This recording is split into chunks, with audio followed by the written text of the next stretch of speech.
하나님의 은혜로 구원을 받은 백성들은 하나님의 교회를 섬겨야 됩니다. 하나님의 교회를 섬길 때 중요한 것은 사랑보다 질서가 앞선다는 거예요.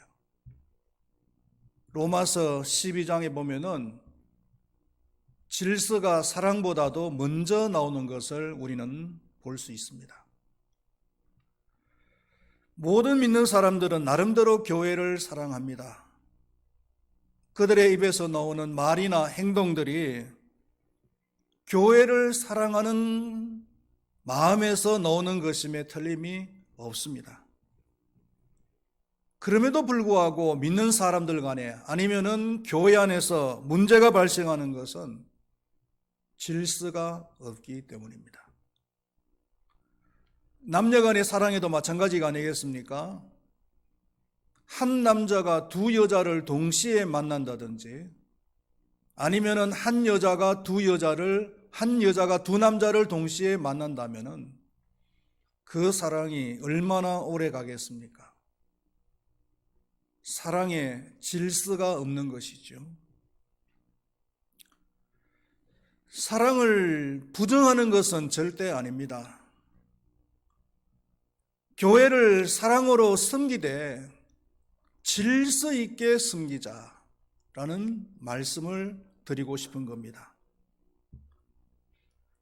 하나님의 교회를 사랑으로 섬길 때에 그 사랑도 세속적인 의미의 사랑을 하면 안 됩니다. 하나님의 사랑, 절대적인 사랑, 성경이 말하는 사랑을 해야 되는 것입니다. 오늘 우리가 다 함께 봉독했던 11절 말씀을 보면은 부지런하여 게으르지 말고 열심을 품고 주를 섬기라고 말씀을 하고 있습니다. 이 말씀이 사랑과 무슨 관계가 있는 것인가 한번 생각을 해보도록 하겠습니다. 첫 번째로 생각할 것은 부지런해야 사랑을 할 수가 있다는 거예요. 게으르면은 사랑을 하기는커녕 남에게 피해만 줍니다. 예를 들어서 한 가정 안에 굉장히 게으른 사람이 한 사람이 있다고 생각을 해봅시다. 그 사람은 게으르기 때문에 집안의 청소도 설거지도 밥도 그리고 빨래도 하지 않을 것입니다. 그 사람이 이런 일들을 안 하면은 가족 중에 다른 한 사람이 그 일을 대신해서 다 감당을 해야만 하는 것입니다. 상당히 피곤할 수가 있습니다. 그러므로 그 사람의 게으름은 다른 사람을 사랑하는 행위가 절대로 될 수가 없다는 거죠. 교회 안에도 마찬가지입니다. 신앙생활하는 사람들이 열심히 신앙생활을 하지 않으면은 본의 아니게 다른 사람들에게 피해를 줄 수가 있다는 거죠. 한 교회가 존재하기 위해서는 기본 양이라는 것이 있습니다. 예배의 기본 양이 있고, 기도의 기본 양이 있고, 헌금의 기본 양이 있고, 그리고 봉사의 기본 양이 있어요. 이 기본 양들이 있어줘야 교회가 존속할 수가 있는 겁니다. 3일 기도회나 새벽 예배에 성도님들이 참석을 하지 않는다면, 전혀 참석을 하지 않는다면 3일 기도회나 새벽 예배가 존속할 수가 없는 거죠. 마찬가지의 원리로 기도라는 것도 그렇고 헌금이라는 것도 그렇고 봉사라는 것도 마찬가지 아니겠습니까? 기본적으로 교회에 헌금이 되어져야 되고 봉사가 있어야만이 교회가 존속할 수가 있다는 거예요. 현실적인 이야기입니다. 그런데 이런 것들을 모든 성도님들이 나누어서 하면은 훨씬 힘도 나고 좋잖아요. 그런데 교회 안에 게으른 사람이 있어서 이런 것들을 하지 않는다면 다른 사람들이 그 게으른 사람의 양까지도 떠맡아서 해야 되는 거죠. 누가 교회를 가장 사랑하는 사람일까요? 다른 사람보다 한 번 더 교회에 나와서 예배하고 기도하는 사람, 한 번 더 교회에 나와서 봉사하는 사람. 제 개인적인 생각은 뭐냐면은 3일 기도에 나와서 새벽 예배에 나와서 교회를 위해서, 성도들을 위해서 오랜 시간 동안 기도하고 가는 사람들, 이런 사람들이 교회를 가장 사랑하는 사람이라고 저는 생각을 해요. 게으른 사람들은요, 절대로 3일 예배에 넣을 수가 없습니다. 새벽 예배에 넣을 수가 없습니다. 물론 다른 이유 때문에 못 넣을 수도 있겠습니다만, 우리가 알아야 될 것이 뭐냐면은 하나님은 열심히 일하시는 분이시다라는 거예요. 그래서 열심히 일하시는 분을, 열심히 있는 분을 찾았어요. 이사야서 9장을 보면은 메시아 예언이 나옵니다. 흑암에 행하던 백성이 큰 빛을 보고 사망의 그늘질 땅에 거주하는 자에게 빛이 비치도다.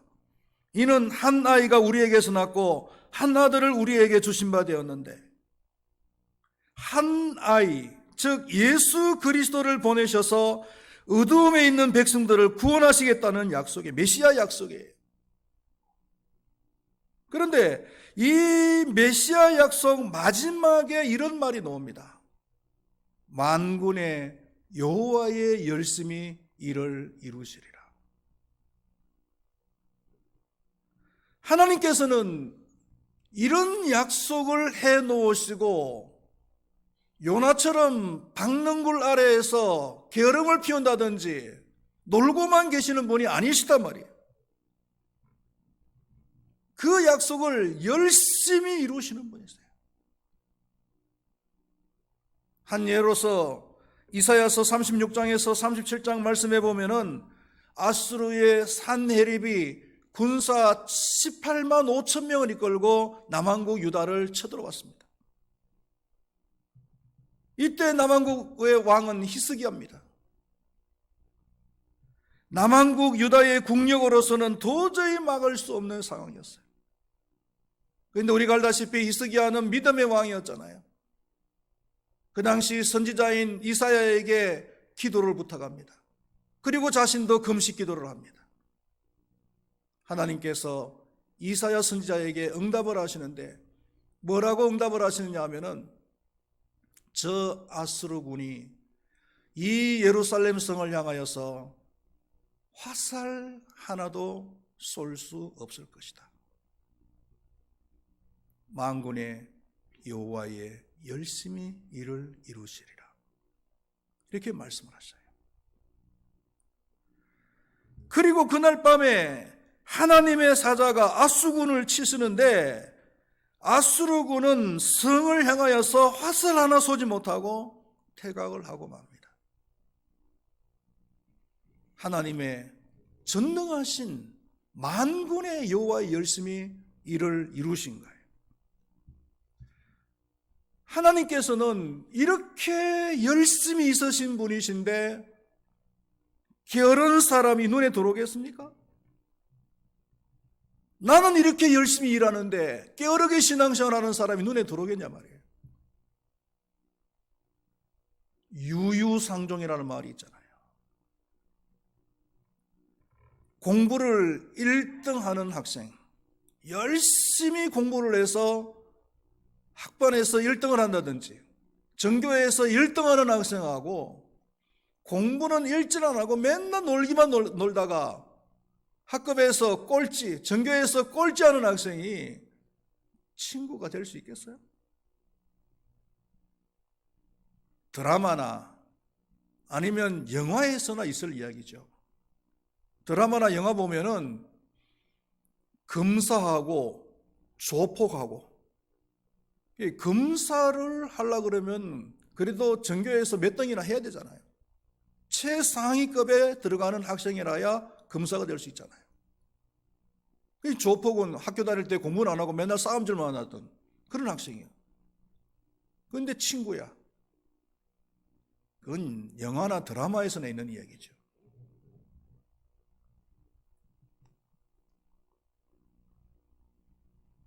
열심히 일을 하는 사람하고 게을러서 전혀 일을 하지 않는 사람하고는 어울릴 수가 없는.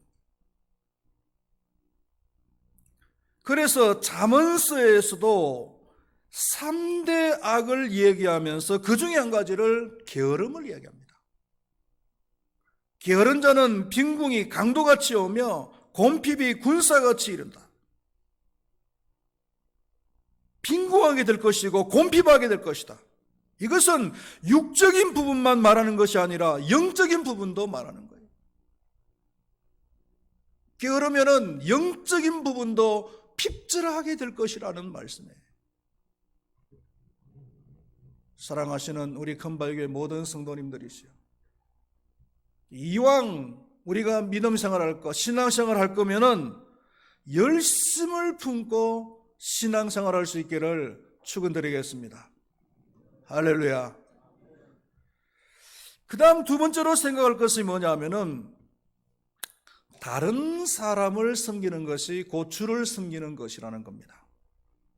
예수님께서도 마태복음 25장 40절에서 여기 내 형제 중에 지극히 작은 자 하나에게 한 것이 곧 내게 한 것이다, 이렇게 말씀을 했습니다. 지극히 작은 자 하나에게 하는 것이 곧 내게 하는 것이다. 여기서 지극히 작은 자는 가난하고 불쌍한 자란 말이에요. 소외된 자란 말이죠. 이 가난하고 불쌍하고 소외된 자들 속에 우리 예수님께서 계신다는 거예요. 그래서 그 유명한 성 프란시스는 문둥병자들 속에서 주님을 만났어요. 그래서 일평생 동안 그 문둥병자들을 섬기면서 살았습니다. 헨리 나우엔이라고 하는 사람은, 이분은 하버드 대학교, 예일 대학교 교수를 했고 하버드 대학교 교수를 하신 분이에요. 이분이 지체 부자유자나 내성마비자들 속에서 주님을 만난 거예요.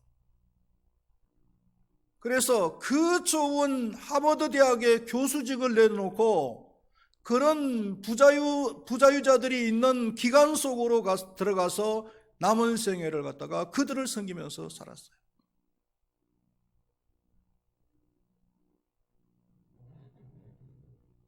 유실론적 실존주의자인 키에르케고르도 타자를 통해서 실존을 할 수가 있다. 다른 사람을 통해서 하나님을 만날 수가 있다는 거죠. 그래서 아브라함도 나그네를 대접하고 나그네를 영접하다가 하나님을 만났잖아요. 그 당시 나그네라는 것은 홈리스, 노숙자들 수준이에요. 그런 사람을 집으로 들여서 대접하고 섬기는데 알고 보니까 그분이 바로 하나님이시더라.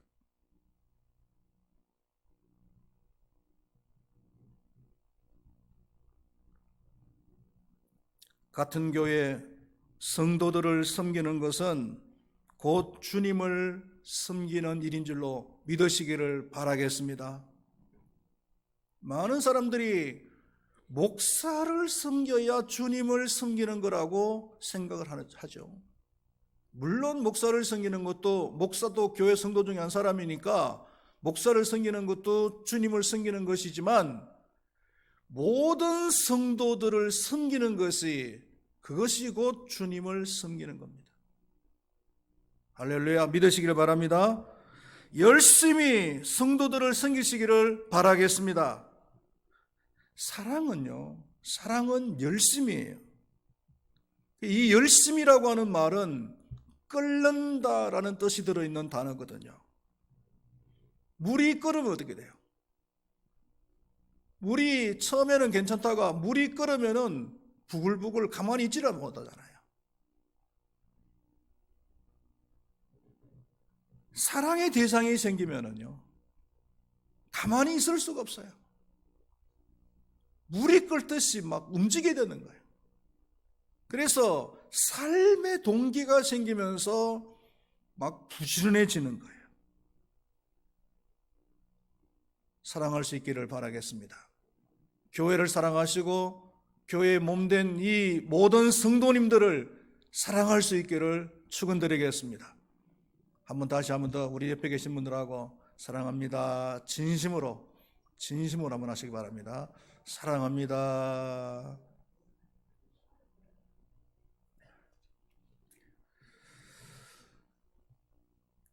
세 번째로 생각할 것이 있습니다. 세 번째로 사랑하는 것이 뭐냐면은, 사랑에는 반드시 수고가 따라야 된다는 거예요. 서울에 사는 어떤 청년이 사랑하는 여자를 만나기 위해서 일주일에 2번씩 부산까지 내려갔다는 겁니다. 그리고 마침내 그 사랑하는 여자와 결혼했다는 거예요. 서울에서 부산까지 거리가 얼마입니까? 400km가 넘어요. 그것도 일주일에 2번씩 내려갔다는 겁니다. 요즘 젊은이들한테 장거리 여행에 대해서 어떻게 생각하십니까? 물어보면은, 아유, 나는 장거리 여행은 싫어요. 못해요. 고개를 쩔레쩔레 흔드는 사람들이 많아요. 그거는 진정하게 사랑을 안 해서 그런 거죠. 정말 사랑하면은 부산이 뭡니까? 미국이라도 가죠. 우리나라의 유명한 남자 배우 한 사람이 미스 코리아에 출전한 그 캐나다 출신으로 출전한 한 여인을 갖다가 사랑을 한 거예요. 그래서 그 여인에게 결혼을 구애하기 위해서 캐나다까지 비행기를 타고 왔다 갔다를 수없이 했다는 거예요.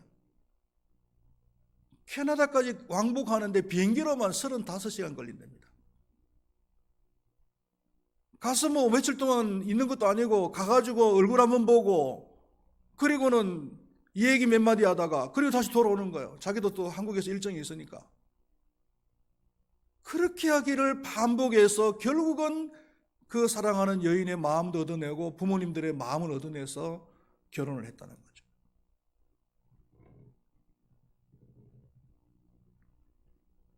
사랑에는 수고가 따라야 됩니다. 시간의 수고, 물질의 수고, 그리고 육신의 수고 등 해서 반드시 수고가 따라야 됩니다. 요한일서에서는 뭐라 그럽니까? 말과 혀로만 사랑하지 말아라. 이렇게 이야기하고 있잖아요. 야고보서 2장에서는요. 형제가 헐벗고 일용할 양식이 없는데 말로만 덥게 하라, 배부르게 하라 하면은, 그리고 쓸 것을 주지 않는다면은 무슨 유익이 있느냐 말이에요. 행함이 없는 믿음은 죽은 믿음이라는 거죠. 그리고 알아야 될 것이 뭐냐면은, 수고를 하는 사람에게는 반드시 또한 대가가 따른다는 거예요. 갈라디아서 6장 9절 말씀에 보면은, 우리가 선을 행하되 낙심하지 말지니 포기하지 아니하는 때가 이름에 거두게 되리라. 이렇게 말씀을 하고 있습니다.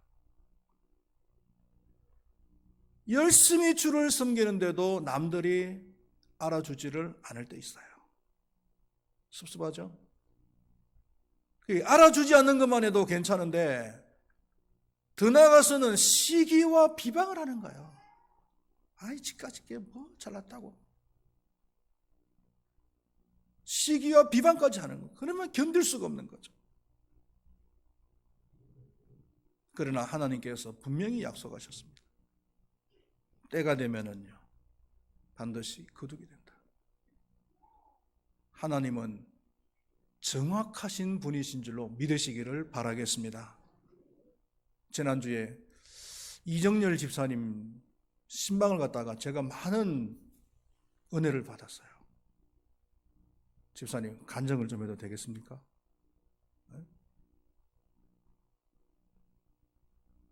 그 이정열 집사님께서 연세가 높으시고 몸이 안 좋으셔가지고 한 지금 수주째 교회를 못 오고 계시잖아요.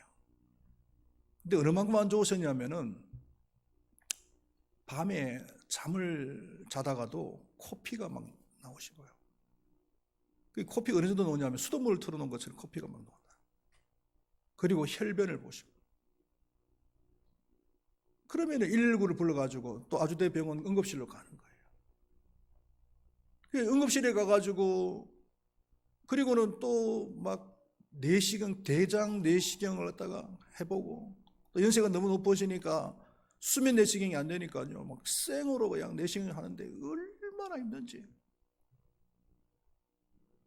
내시경 검사만 해도 5번, 응급실을 실려가는 것만 13번.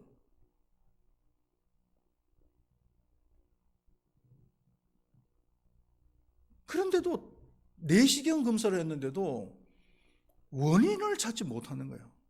그 약 몇 첩 지어주고 집으로 돌려보내면 또 집에 가서 또 그런 생각을 하면 또 병원에 119 실려가시고. 근데 지난 부활주일 날 그런 일이 있었잖아요. 우리 성도님 한 3분 정도가 부활절 이 화분을 갖다가 미리 계획을 하셔가지고 한 30만 원 들여서 그 화분을 하기로 그렇게 3분이서 작정을 하셨어요. 그런데 이정열 집사님 따님이 화분을 하고 싶은 걸 부활절 맞아가지고. 근데 그 마음이 뭐냐면, 원하는 게 뭐냐면은 우리 아버지의 건강을 좀 기원하고 싶어서 이번에 화분은 꼭 내가 하고 싶은데 좀 양보를 해달라고. 그러니까 먼저 하시기로 하신 3분이 그 마음이 너무 간절하시니까, 따님의 마음이 너무 간절하시니까 그럼 우리가 기꺼이 양보하고 우리는 다음에 하겠다 하고 양보를 해주신 거예요. 그 아버지의 병화는 계속 반복이 되어지고 너무 괴로우니까 막 죽을 것 같은 고통이 드는 거죠. 아마 여러분들 대장내시경을 수면으로 안 하고 생으로 한다고 한번 생각해 보세요. 그 연세 드신 분이. 그런데 원인을 찾지를 못하니까요, 의사들끼리 모여가지고 회의를 한 거예요. 도대체 원인이 뭐냐? 근데 온 지 얼마 안 되는 의사 한 사람이 자기 생각에 그 신체 아랫부분을 갖다가 한번 CT를 찍어봤으면 좋겠다고 그러더라는 거죠. 그래서 CT를 찍었어요. CT를 찍었더니 그 대장 한 부분에 막 꼬여져 있는 부분이 있는데 그 꼬여져 있는 부분이 이게 염증이 날 정도가 아니라 막 썩어가지고 구멍이 나가지고 그리로 피가 막 솟아오르고 그게 숨어 있는 거예요. 숨어 있으니까 내시경 검사에도 볼 수가 없는 거죠. 그걸 발견한 거예요. 발견해가지고 그 부분을 갖다가 절개하는 수술을 하고 그리고는 수술이 다 끝나고 난 뒤에 그 의사분이 와가지고 그러더래요. 왜 지금까지 이걸 발견하지 못했냐고. 그러니까 우리 정영진 집사님이 의사분들이 발견 못한 거지 우리가 발견 못한 거냐고. 그러니까 의사분도 할 말이 없다. 누가 보게 해주셨을까요? 그 가족들, 그 따님의 그 간절한 마음이, 그 수고가 하나님의 마음을 움직인 거죠. 하나님께서 그 의사를 보내주시고 그 의사를 통해서 그걸 보게 해주신 거예요. 의사가 그러더래요. 이제는 더 이상 그런 증상이 안 나타날 겁니다. 돌아가실 때까지 이제는 몸 관리 잘 하시면 오래오래 사실 수 있을 겁니다. 할렐루야. 저는 그 간증을 듣고 얼마나 참 은혜가 되는지요. 설교하면서 그 간증이 막 머리에 막 계속 맴드는 거예요. 사랑에는 반드시 수고가 있어야 되고 수고에는 반드시 대가가 따른다는 거 믿으시기를 바라겠습니다. 말씀을 맺도록 하겠습니다. 부지런해야 주를 섬길 수가 있습니다. 부지런히 이왕 신앙생활하는 것 부지런히 열심을 품고 신앙생활 하시기를 바라겠습니다. 교회를 섬기고 성도들을 섬기는 것은 주님을 섬기는 것입니다. 특별히 교회 안에서 어려운 성도들을 섬기시기를 바라겠습니다. 그리고 섬기면은 반드시 수고가 따라야 하고 수고에는 대가가 있다는 사실도 믿으시기를 바라겠습니다. 모든 성도님들이 부지런히 주를 섬기고 또 성도들을 섬기시는 우리 큰바위 교회가 되면 좋겠습니다. 기도하겠습니다. 하나님 아버지, 다른 사람을 섬기는 것은 곧 주님을 섬기는 것이라고 말씀하였습니다. 하나님, 우리는 구원받은 하나님의 백성들이기 때문에 당연히 하나님의 교회를 섬겨야 되고 교회를 섬기는 삶을 살아야 될 줄로 믿습니다. 하지만 혹시나 우리의 게으름이 하나님의 사랑을 가로막고 이웃 사랑을 가로막고 있지는 않는지 하나님께서 은혜를 베풀어 주시고 열심을 품고 주를 섬기는 우리 큰바위교회 모든 성도님들이 되게 하여 주시옵소서. 우리 큰바위교회가 사랑이 넘치는 교회가 되게 하여 주시옵소서. 예수님의 이름으로 기도드리옵나이다. 아멘.